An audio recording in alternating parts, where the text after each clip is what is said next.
continue part 1 action. Assalamualaikum warahmatullahi wabarakatuh. Alhamdulillah wassalatu wassalamu ala Rasulillah wa ala alihi wa sahbihi wa man walah. Hadirin hadirat yang dirahmati Allah Subhanahu wa taala, alhamdulillah.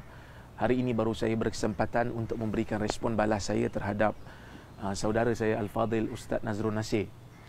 Walaupun di dalam video beliau yang menjawab persoalan saya, beliau ada menyatakan bahawasanya beliau tidak mahu saya memberikan respon, tetapi sebagai amanah ilmu saya rasa saya perlu memberikan respon apabila saya melihat respon beliau ada sesuatu yang perlu untuk diluruskan ataupun untuk diperjelaskan semula.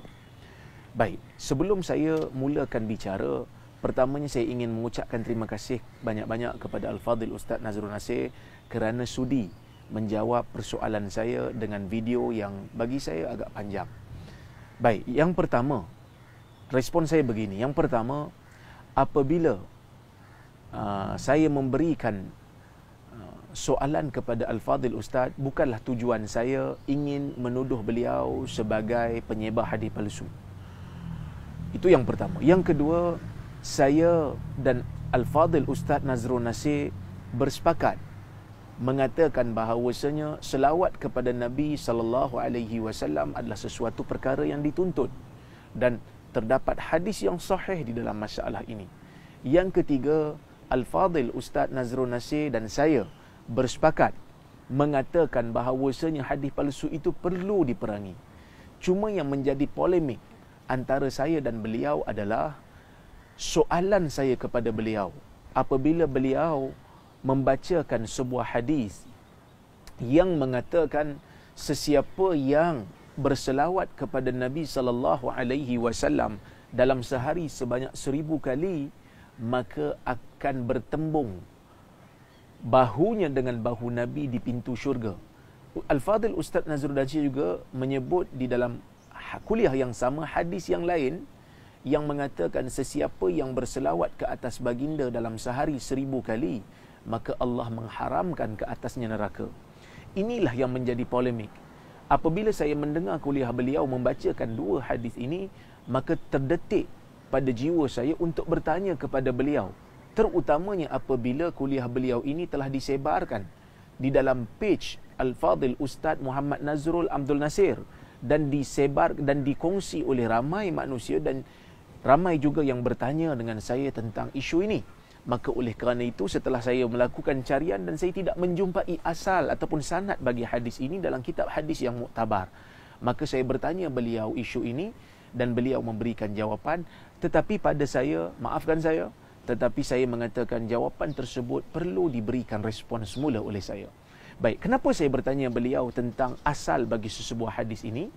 Pertama, kerana saya berpandangan apabila seseorang ingin menukilkan sesebuah hadis kepada Nabi sallallahu alaihi wasallam, beliau yang menukilkan ini perlu untuk memastikan kesahihan sanadnya.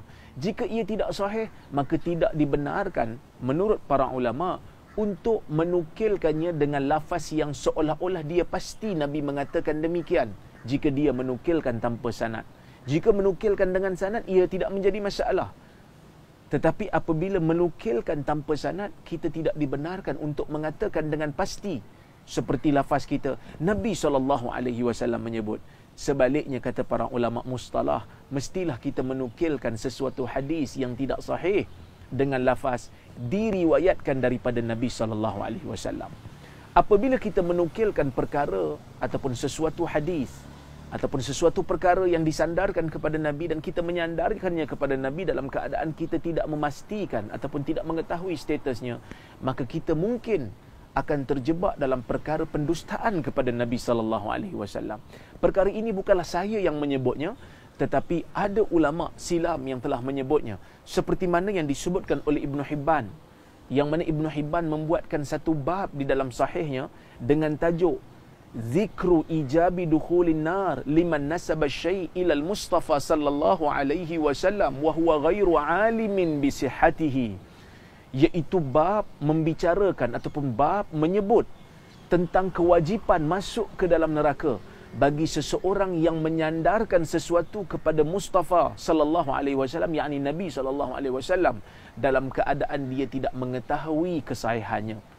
Ibn Hibban juga menyebut di dalam sebuah lagi kitabnya yang lain, iaitu Al-Majruhin, ketika mensyarahkan hadis tentang bahaya menyandarkan sesuatu perkara yang tidak pasti, kata Ibn Hibban, فَكُلُّ شَاكٍ فِيمَا يَرْوِي أَنَّهُ صَحِيحٌ أَوْ غَيْرُ صَحِيحٍ دَاخِلٌ فِي ظَاهِرِ خِطَابِ هَذَا الْخَبَرِ. Kata Ibn Hibban, maka semua orang yang syak, maka setiap orang yang syak pada sesuatu yang dia riwayatkan, dia syak, dia tidak pasti adakah sesungguhnya ia sahih ataupun tidak sahih, maka dia yang syak ini, dia yang tidak pasti ini, termasuk di dalam zahir kandungan hadis Nabi sallallahu alaihi wasallam yang menyatakan bahaya menyandarkan sesuatu perkara yang tidak pasti kepada Nabi sallallahu alaihi wasallam. Maka oleh kerana itu saya bertanya kepada Al-Fadhil Ustaz Nazrul Nasir, adakah hadis yang beliau baca ini mempunyai sandaran ataupun mempunyai asal daripada kitab-kitab hadis muktabar ataupun tidak? Maka Al-Fadhil Ustaz Nazrul Nasir telah pun memberikan respon. Cuma respon yang beliau berikan itu bagi saya perlukan kepada penjelasan. Saya akan jawab satu persatu. Yang pertama, Al-Fadhil Ustaz Nazrul Nasir menyebut tentang lafaz yang saya nukilkan, iaitu wa ahsibuhu mawdu'a. Sebenarnya komentar ini disandarkan kepada Al-Imam Sakhawi, yang mana Al-Fadhil Ustaz Nazrul Nasir mengatakan lafaz tersebut tidak ada. Wa ahsibuhu mawdu'a bermaksud aku mengira hadis ini palsu. Wa ahsibuhu mawdu'a bermaksud aku mengira hadis ini palsu. Baik, kata Al-Fadhil Ustaz Nazrul Nasir, lafaz ini tidak terkandung di dalam kitab ataupun manuskrip yang sebenar karya Al-Imam As-Sakhawi di dalam Al-Qaulul Badi', dan beliau telah menghuraikan dengan panjang lebar menggunakan pandangan Syekh Muhammad Awamah, kerana menurut beliau manuskrip yang 5 yang asal tidak mengandungi perkataan tersebut.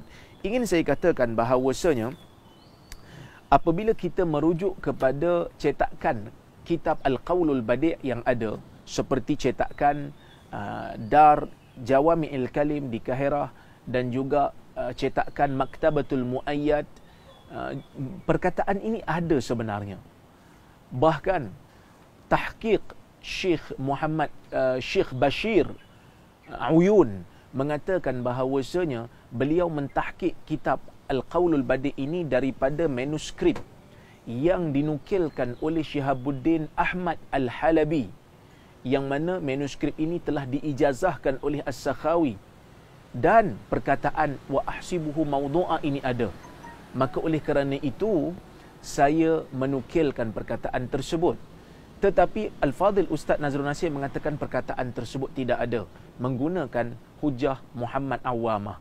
Saya ingin katakan bahawasanya jika perkataan ini sememangnya tidak ada sekalipun, katalah perkataan ini sememangnya tidak ada, tidak disebut oleh Al-Imam Sakhawi. Sebaliknya Imam Sakhawi hanya menyebut aku tidak menjumpai asalnya sehingga kini. Bagi saya ia juga menjadi masalah kepada Al-Fadhil Ustaz Nazrul Nasir, kerana perkataan tidak menjumpai asalnya sehingga kini apabila diucapkan oleh seorang hafiz, oleh seorang pakar hadis, ia memberikan satu isyarat bahawasanya hadis itu sememangnya tidak ada asalnya. Terutamanya apabila ulama-ulama yang datang selepas daripada pengucap itu tidak memberikan apa-apa komentar ataupun membuktikan apa-apa sanad. Ingin saya katakan, dalam periwayatan hadis, perkara yang utama ialah mencari sanad bagi sesebuah hadis.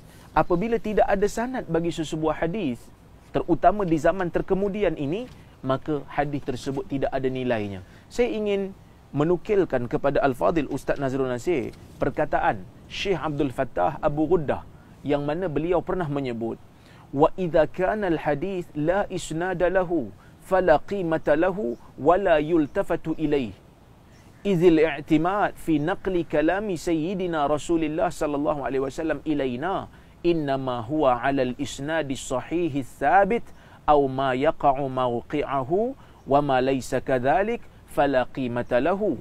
Kata Syekh Abdul Fattah Abu Ghuddah rahimahullah, apabila sesebuah hadis itu tidak ada sanad baginya, maka tidak ada nilai baginya, dan tidak wala yultafat ilaih, dan tidak dipandang kepadanya. Idzil i'timad, kerana pergantungan kita untuk menukilkan kalam Sayyidina Rasulullah SAW kepada kita, sesungguhnya pergantungan kita hanyalah semata-mata kepada sanad sahih dan yang tetap, ataupun yang sesuatu yang berada di tempatnya. Sesuatu hadis yang tidak seperti itu, iaitu tidak ada sanad, maka tidak ada nilai baginya. Maka sebab itu saya meminta daripada Al-Fadhil Ustaz Nazrul Nasir sanad. Apabila ada sanad, maka kita boleh menentukan hadis tersebut. Tetapi malangnya Al-Fadhil Ustaz Nazrul Nasir tidak memberikan jawapan.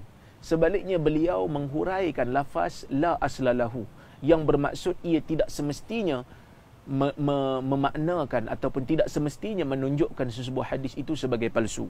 Baik, ingin saya tegaskan di sini bahawasanya ketidakadaan sesebuah hadis di dalam kitab hadis di zaman terkemudian ini sebenarnya disebutkan oleh para ulama, ia merupakan petanda bahawa hadis tersebut bermasalah. Bahkan sebahagian ulama menyebut ia merupakan salah satu petanda bahawasanya hadis tersebut palsu. Saya ingin menukilkan kepada Al-Fadhil Ustaz Nazrul Nasir perkataan yang pernah disebutkan oleh Al-Imam As-Suyuti, ketika mana As-Suyuti memberikan komentar terhadap hadis yang tidak terdapat di dalam kitab hadis di zaman terkemudian, di zaman beliau. Kata beliau, wa ammal an فالعمدة على الكتب المدونة فمن جاء بحديث غير موجود فيها أي الكتب فهو رد عليه وإن كان من أتقى المتقين. Kata Al-Imam Suyuti, adapun sekarang ini fal'umdah, pergantungan kita terhadap hadis adalah kepada kitab-kitab yang ditulis. Sesiapa yang membawa sesuatu hadis yang tidak terdapat dalam mana-mana kitab yang muktabar maksudnya, maka ia tertolak ke atasnya, walaupun dia itu merupakan orang yang paling bertakwa. Ini juga disebut oleh Syekh Umar Falatah ketika mana dia menuliskan tesis PhD-nya yang bertajuk Al-Wad'u fil Hadis, iaitu pemalsuan di dalam hadis. Beliau menyebut di antara petanda-petanda yang dijadikan oleh para ulama sebagai penyabit bagi pemalsuan terhadap riwayat, apabila orang-orang yang terkemudian membawakan hadis, sebuah hadis ataupun beberapa hadis yang tidak terdapat di dalam kitab-kitab hadis yang ditulis sehingga zaman penetapan penulisan hadis. Kerana sesungguhnya daripada hadis yang telah dihukum sebagai bohong ataupun dusta, apabila didatangkan sebuah hadis yang tidak terdapat di dalam kitab-kitab hufaz, kitab-kitab penghafaz dari kalangan muhaddisin. Kerana apabila tidak ada kitab-kitab hadis mengandungi sesebuah hadis yang dibawa, ia menunjukkan bahawasanya ia tidak sahih. Maka ini menunjukkan apabila sesebuah hadis itu tidak ada di dalam mana-mana kitab hadis yang muktabar yang diriwayatkan dengan sanad, iaitu hadis tersebut tidak diketahui sanadnya, maka para ulama ada yang menyebut ia menunjukkan hadis tersebut bermasalah. Baik, maka sebab itu saya bertanya kepada Al-Fadhil Ustaz Nazrul Nasir, di manakah sanad hadis ini? Maka Al-Fadhil Ustaz Nazrul Nasir tidak menjawabnya. Baik, ingin saya katakan, apabila As-Sakhawi mengatakan aku tidak menjumpai asalnya sehingga kini, ingin saya katakan bahawasanya di sana terdapat para ulama yang membahaskan maksud aku tidak menjumpai asalnya. Saya ingin bawakan perkataan Syekh Abdul Fattah Abu Ghuddah. Beliau mengatakan, qauluhum fil hadis, perkataan mereka yakni muhaddisin di dalam hadis, la a'rifuhu aw lam a'rifuhu aw lam aqif alayh aw la a'rifu lahu asla aw lam ajid lahu asla aw lam aqif lahu ala asl aw la a'rifuhu bihadha al-lafaz aw lam arahu bihadha al-lafaz aw lam ajidhu aw lam ajidhu hakadha aw lam yarid fihi syai' aw lam yu'lam man akhrajahu wala isnaduhu wa nahwa hadhihi al-ibarat idza sadara min ahadil huffaz al-ma'rufin wa lam yata'aqqabhu ahad kafa lil hukmi ala dhalika al-hadith bil wad'i.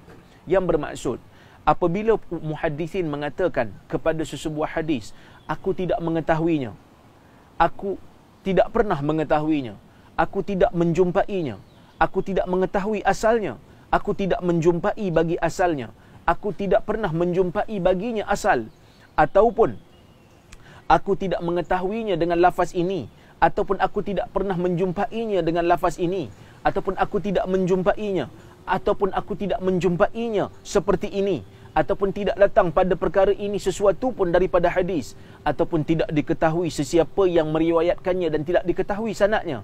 Dan perkataan-perkataan yang seumpama ini apabila keluar daripada salah seorang daripada hufaz yang dikenali dan tidak dikritik seorang pun selepas beliau, maka ia cukup untuk menghukum hadis tersebut sebagai palsu. Bahkan As-Suyuti di dalam kitab Tadribur Rawi pernah menukilkan daripada Ibnu Hajar, perkataan Ibnu Hajar yang mengatakan, "Idza qala al-hafidhul muttali' an-naqid fi hadis la a'rifuhu u'tumida dhalika fi nafyih." Maksudnya, apabila seorang ulama hadis yang bertaraf hafidh, yang telah meneliti hadis-hadis dan pengkritik bagi hadis-hadis, apabila beliau menyebut pada sesuatu hadis, la a'rifuhu, aku tidak mengetahui hadis ini, maka dipegang perkataan beliau untuk menafikan tentang keberadaan hadis tersebut. Imam Suyuti memberi komentar selepas itu, kata Imam Suyuti, bi annahu ba'da tadwinil akhbar, sesungguhnya setelah penulisan khabar-khabar, yakni hadis-hadis, waruju' ilal kitabil musannafah, dan merujuk kepada kitab-kitab hadis yang telah ditulis, yab'udu adamul ittila' minal hafiz al-jihbidh ala ma yuriduhu ghairuhu, maka sangat jauh kebarangkalian seorang hafiz yang jaguh dalam hadis tidak mengetahui tentang hadis yang dibawa oleh orang lain. Maka oleh kerana itu, saya mengatakan perkataan Sakhawi yang mengatakan bahawasanya beliau tidak menjumpai asalnya, ia sudah cukup untuk menggambarkan hadis tersebut bermasalah, iaitu hadis tersebut sememangnya tidak ada sanadnya.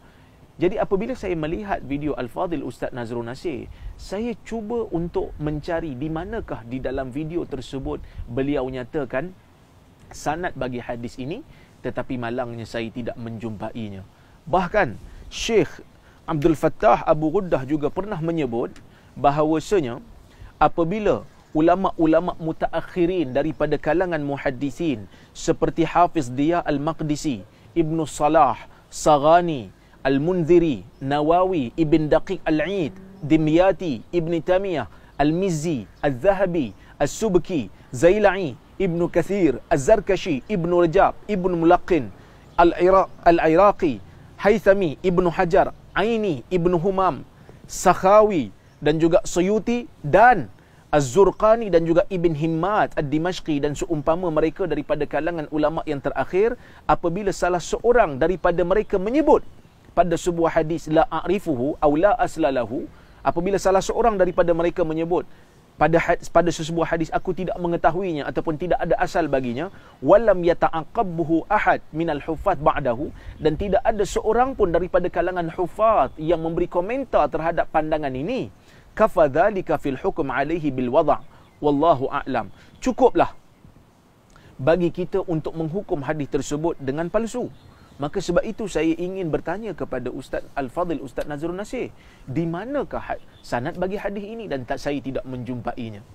Apa yang saya lihat, Al-Fadhil Ustaz Nazrul Nasir begitu gigih untuk mengisbatkan kalam As-Sakhawi, maka dikaji manuskrip-manuskrip yang ada untuk mengisbatkan ataupun menetapkan adakah sesuatu perkataan iaitu wa ahsibuhu mawdu'a itu adakah sebenarnya ia kalam As-Sakhawi ataupun tidak. Bahkan setelah Al-Fadhil Ustaz Nazrul Nasir mengatakan bahawasanya perkataan ini, beliau berpandangan bahawa perkataan ini tidak sabit daripada Imam As-Sakhawi, beliau ada menyatakan bahawasanya adalah satu kezaliman bagi kita untuk menyandarkan sesuatu kepada Al-Imam As-Sakhawi sedangkan ia tidak mengucapkannya ataupun menuturkannya. alangkah baiknya bagi saya, alangkah baiknya jika Al-Ustaz Al-Fadil Nazrul Nasir membuat perkara yang sama kepada hadis Nabi SAW. Bukankah jika Al-Imam Sakhawi juga tidak dibenarkan untuk kita menyandarkan sesuatu yang tidak sabit kepadanya, maka begitulah selebih layaknya lah kepada Nabi kita melakukan perkara yang sama. Tidakkah menjadi satu kezaliman bagi kita untuk menyandarkan sesuatu kepada Nabi SAW sedangkan kita tidak mempunyai sanad tentangnya, kita tidak mempunyai sanad tentang perkataan itu?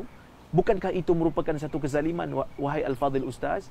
Maka sebab itu saya mengatakan, jika ada hadis ini di dalam mana-mana kitab hadis, sila bawakan. Dan saya ingin menyemaknya. Saya ingin menyemak sanadnya. Supaya kita tidak menyandarkan sesuatu kepada Nabi dalam keadaan kita tidak pasti. Baik. Kemudian, apa yang menyebabkan saya rasa teruja untuk respon terhadap kandungan video beliau? Saya bertanya kepada Al-Fadil Ustaz Nazrul Nasir dua hadis. Yang pertama, hadis kelebihan selawat 1000 kali sehingga menyebabkan bahu seseorang yang berselawat itu bertembung dengan bahu Nabi di pintu syurga. Dan hadis yang kedua yang dibaca oleh Ustaz Nazrul Nasir dalam video beliau, sesiapa yang berselawat kepada Nabi 1000 kali, Allah akan mengharamkan jasadnya ke atas api neraka. Tetapi di dalam video beliau hanya menyebut tentang satu hadis. Manakala hadis yang kedua ini, beliau tidak memberikan komentar.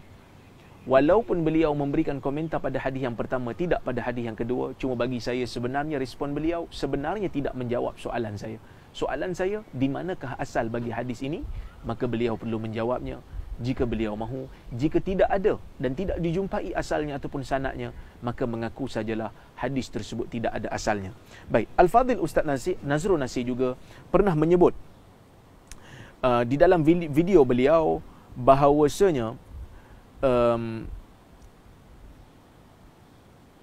jika kita tidak menjumpainya, kemungkinan pengarang kitab Durrul Munazzam ada menjumpainya. Saya ingin katakan bahawasanya jika imam sebesar As-Sakhawi pun tidak menjumpai asalnya, maka ia sudah memadai seperti mana yang disebutkan oleh Syekh Abdul Fattah Abu Ghaddah. Jika ada, tolong bawakan.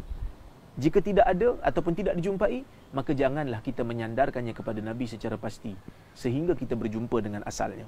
Baik. Al-Fadil Ustaz Nazrul Nasir juga mengatakan, hadis yang tidak sampai kepada kita, jangan kita katakan ia tidak ada.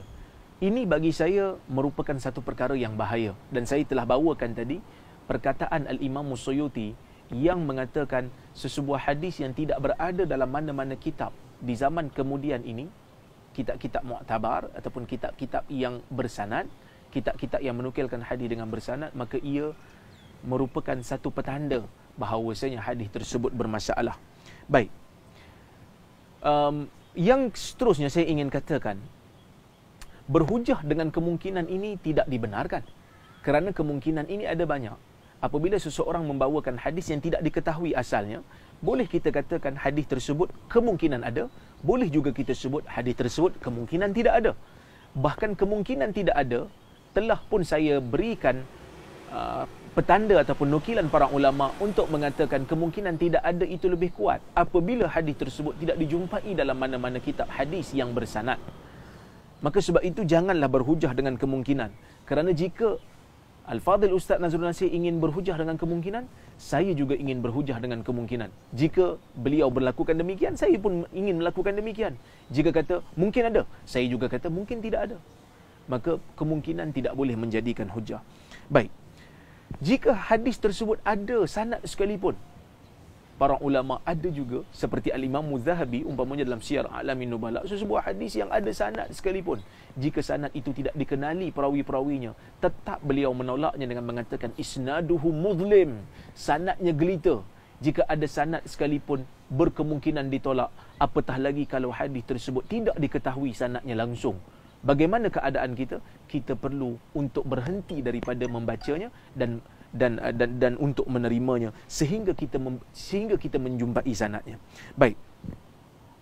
Kemudian Al-Fadil Ustaz Nazrul Nasir juga ada menyebut tentang sangka baik.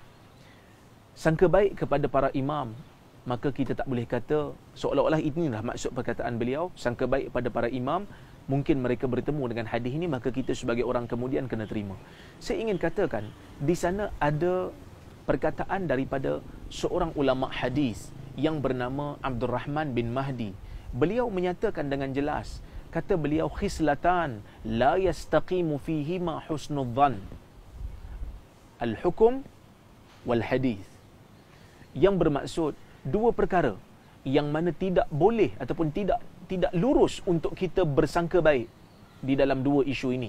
Yang pertama al-hukum, iaitu dalam urusan mahkamah, seorang hakim tidak boleh bersangka baik, beliau mesti melihat kepada bukti, dan juga dalam bab hadis, iaitu dalam bab hadis tidak boleh bersangka baik.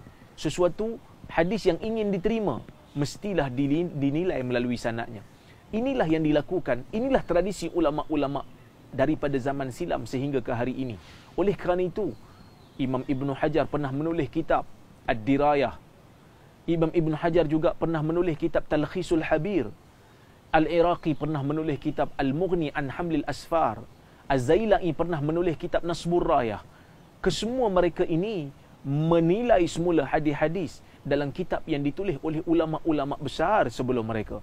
Adakah mereka tidak bersangka baik dengan ulama terdahulu? Tidak. Sebaliknya, mereka telah melakukan tanggungjawab, menambah nilai kepada kitab yang ditulis oleh ulama sebelum mereka. Kerana manusia itu tidak lari daripada kesilapan. Oleh kerana itu, saya mengatakan tidak wajar untuk kita bersangka baik di dalam hadis. Ini juga pernah disebut oleh Imam Malik, seperti mana yang telah dinukilkan oleh Ibn Asakir di dalam kitabnya Tarikh Dimashq, yang menyatakan bahawasanya Imam Malik pernah berjumpa dengan 70 orang di tiang-tiang Masjid Nabawi. Semua mereka menyebutkan Nabi SAW bersabda, Nabi SAW bersabda. Tapi Imam Malik kata, aku tidak pernah mengambil hadis daripada mereka walaupun seorang. Kerana mereka ini, walaupun setiap daripada mereka ini, jika diberikan amanah untuk menjaga Baitul Mal, untuk menjaga harta orang Islam, mereka amanah, mereka orang baik. Tetapi Imam Malik tetap tidak meriwayatkan daripada mereka, kerana menurut Imam Malik, mereka bukanlah pakar di dalam bidang hadis. Maka sebab itu saya ingin katakan, sangka baik di dalam hadis ini sebenarnya tidak terpakai sehinggalah apabila kita menjumpa bukti. Tapi walaupun telah kita menjumpa bukti bahawasanya hadis tersebut palsu, kita bersangka baik juga kepada para imam dengan kita mengatakan imam tersebut tidak mengetahui ia palsu, ataupun tersilap nukil, ataupun tersilap untuk menyatakan ia palsu. Sangka baik itu dengan mengatakan imam tersebut tidak sengaja. Tetapi sangka baik untuk mensahihkan sebuah hadis yang telah dinukilkan dalam kitab sedangkan ia terbukti tidak ada asalnya, ataupun terbukti ia adalah palsu, itu bukan sangka baik yang diamalkan oleh imam-imam ataupun para muhadithin silam. Maka saya kira cukuplah sekadar itu sebagai komentar saya kepada, ataupun respon saya kepada video Al-Fadhil Ustaz Nazrul Nasir. Saya rumuskan perkara berikut. Yang pertama, Al-Fadhil Ustaz Nazrul Nasir sebenarnya tidak menjawab soalan saya yang awal. Yang kedua, Al-Fadhil Ustaz Nazrul Nasir begitu gigih untuk menetapkan yang mana satu perkataan Imam Sakhawi dan mana satu bukan perkataan Imam Sakhawi. Dan Ustaz Nazrul Nasir mengatakan zalim bagi kita untuk menyandarkan perkataan yang tidak disebut oleh Imam Sakhawi. Saya katakan alangkah baiknya kalau tabiat yang sama dilakukan kepada perkataan Nabi SAW. Bahkan perkataan Nabi itu lebih utama untuk dijaga, kerana perkataan Nabi itu merupakan sumber bagi agama, dan perkataan Nabi itu ada hadis yang mengecam orang yang menyandarkan sesuatu kepada baginda dalam keadaan dilihat ia adalah palsu. Yang ketiga, menyandarkan sesuatu perkara yang tidak pasti kepada Nabi ini sangat bahaya, dan Ibn Hibban telah menyebut perkara ini bagi orang yang tidak pasti, maka dia termasuk dalam ancaman berdusta kepada Nabi SAW. Yang seterusnya, perkataan As-Sakhawi. Yang keempat, As-Sakhawi mengatakan aku tidak menjumpai asalnya, sehingga sekarang sudah cukup untuk mengatakan hadis tersebut bermasalah, terutama apabila tidak ada ulama-ulama hadis yang besar selepas beliau ataupun sezaman dengan beliau yang membantah beliau dengan membawa sanad bagi hadis tersebut. Maka saya katakan di sini, yang terakhir sebagai kesimpulannya, ingin saya katakan sangka baik itu perlu kepada imam, tetapi bukan sangka baik itu dengan kita mengatakan hadis tersebut sahih sedangkan kita tidak menjumpai buktinya. Sebaliknya, kita mengatakan imam tersebut telah tersilap, ataupun ulama tersebut telah tersalah ketika menukilkan hadis, ataupun ulama tersebut tidak mengetahui ia adalah palsu dan telah dihuraikan oleh muhaddisin yang terkemudian. Maka saya kira respon saya ini memadai, dan akhirnya saya berdoa kepada Al-Fadhil Ustaz Nazrul Nasir supaya berada dalam kesihatan dan juga dalam pemeliharaan Allah sentiasa. Semoga kita berjumpa lagi. Saya mohon maaf jika saya ada terkasar bahasa ataupun tersilap kata di mana-mana. Moga Allah Subhanahu Wa Taala sentiasa memberi petunjuk kepada kita dalam perkara yang baik. InsyaAllah. Aqulu qawli hadha wa astaghfirullahal azim li wa lakum. Wassalamualaikum warahmatullahi wabarakatuh. Semoga kita berjumpa lagi.